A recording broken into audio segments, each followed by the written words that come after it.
From the very first scales you learn to the most complex piano music ever written, there is one concept underneath everything that is one of the most misunderstood concepts in piano playing.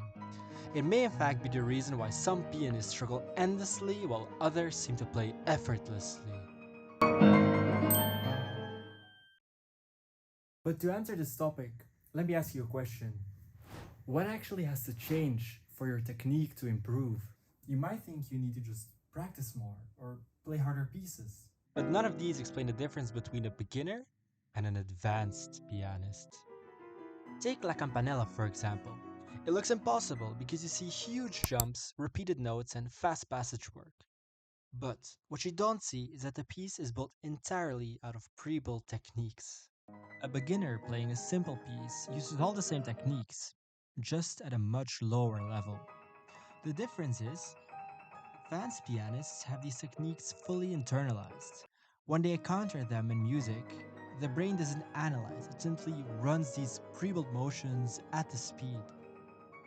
So, here is the first big concept you must understand. The difference between a beginner and an advanced pianist isn't more effort, it's having pre-built motions. What is a pre-built motion? A pre-built motion is just a technique that's refined over years so it's easy to execute at any tempo without any tension. And especially tension is really important, but we'll get to that later. So just think of them as techniques that you can execute and retrieve at any time without any issue. Some examples of pre-built motions are scales, arpeggios, jumps, repeated notes, and rotations, which you can just apply in any piece. That's where most people misunderstand technique. Imagine you could read music infinitely fast, but you had zero technique. You would still be able to read any piece. This reveals something crucial. It reveals that every technique problem is basically a speed problem. At slow tempos, anybody could play the notes. But as you increase the tempo, your inefficiencies in technique start showing up. And that's where it's revealed if you actually have good technique or not. When the tempo goes up, you can't lift fingers too high, you can't squeeze the hand or use any wrong arm muscles. Difficult pieces punish this immediately. It also exposes any unstable timing or unevenness as your playing gets exaggerated. For any beginners who don't know where to start, just download my free PDF. It's the first link in the description. Every technique exists on a ladder. Think finger independence, rotation, shifting, or redistribution. Each of these has different levels, which is what we'll explore later in this series. For now, understand this. Technique improves when your brain is able to chunk patterns and store them long term, which happens over correct repetitions. So, how do we build these pre-built motions? A common issue piano students mention is my fingers aren't moving fast enough. But you can train speed directly. You've got to build the fundamentals that survive tempo increases.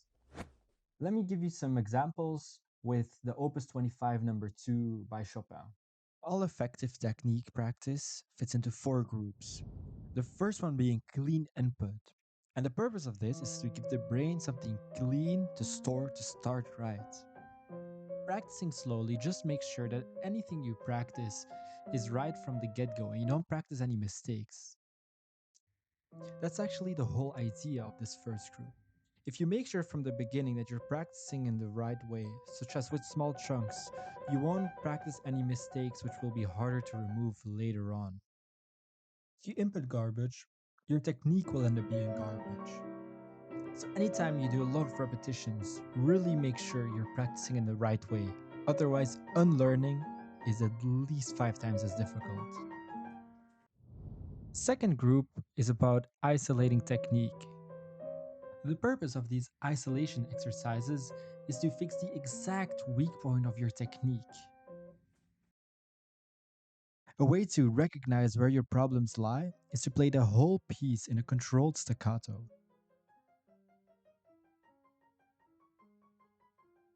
Another way to practice this is by using the support of your arm weight. And don't worry if this sounds a little bit sloppy. Just focus on connecting the notes with your arm rate. If this doesn't really connect for you, don't worry about this for now and just come back later when you learn about arm rate.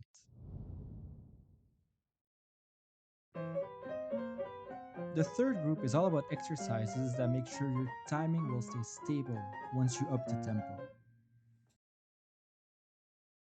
This second exercise is one of my favorites. Groupings work really well because they work at whatever level of the piece you're currently at. As you get better, try combining bigger and bigger groups until you can play the whole piece at your desired speed. And lastly, one thing you should always do is consistently build up your speed. Obviously, not in 30 seconds like this example, but over days, gradually add BPM to the piece. Fourth group of practice methods are all about making sure this high speed you've now achieved stays. These are one of the most difficult exercises, but if you can really push through and do them, they work extremely well. Mental practice. Just imagine you're playing the piece away from the keyboard. This is way more difficult than it sounds. And after doing all of those exercises, come back after some rest. These methods I just gave you work especially well for pieces with high note densities. But understand that a lot of pieces use different types of techniques. As I mentioned before, on the ladder, this is just one of those, and there are many more techniques out there that are way more difficult. However, just using these methods to improve your speed on these types of pieces already will do almost all of the work. One thing you have to understand is that as your technique gets better, the one thing that changes is your tension decreases. Tension just comes from these inefficient movements and this habit of tensing up when things get more difficult. Learning to relax your muscles isn't just something passive. It's something you constantly have to remind yourself of throughout playing the piece to be aware of having the correct motions. Simple but very powerful tip, just throughout the piece, stop playing and remind yourself, where can I relax even more of my muscles? So, build your pre-build motions today and subscribe for part 2, where we'll cover why playing piano exercises doesn't always work for improving your technique.